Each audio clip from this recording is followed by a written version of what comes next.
বিশ্বজুড়ে আলোড়ন তুলেছে ইরানের নতুন আইন। ইসরায়েল বা যুক্তরাষ্ট্রের সঙ্গে যোগাযোগ মানেই মৃত্যুদণ্ড। ইরানের সংসদে পাশ হলো ইতিহাসের এক কঠোরতম আইন। 1 জুলাই মঙ্গলবার তেহরানে পাশ হওয়া নতুন এই আইনে বলা হয়েছে, যে কেউ দখলদার ইসরায়েলের সঙ্গে সহযোগিতামূলক সম্পর্ক রাখবে তার জন্য অপেক্ষা করছে মৃত্যুদণ্ড।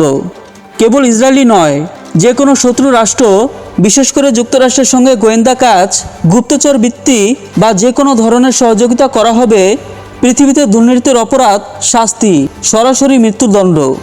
তবে এখানেই শেষ নয়। বিশ্বের সবচেয়ে ধনী ব্যক্তি ইলন মাস্কের স্যাটেলাইট ইন্টারনেট সার্ভিস স্টারলিংক ব্যবহারও নিষেধাজ্ঞা দিয়েছে ইরান।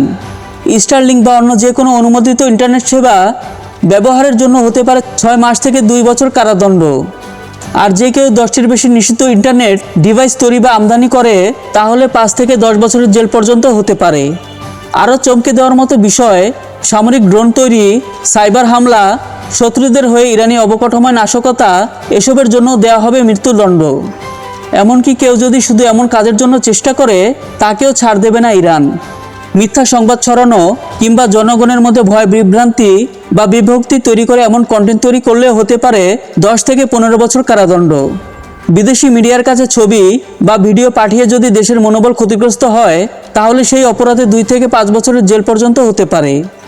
এই কঠোর আইন বিশ্বে এক নতুন বার্তা দিচ্ছে, নিরাপত্তা নিয়ে কোনো আপোষ নয়। ইরান এখন আরও কঠোর, আরও রুদ্ধ। আপনার মতামত কি এই সিদ্ধান্ত নিয়ে?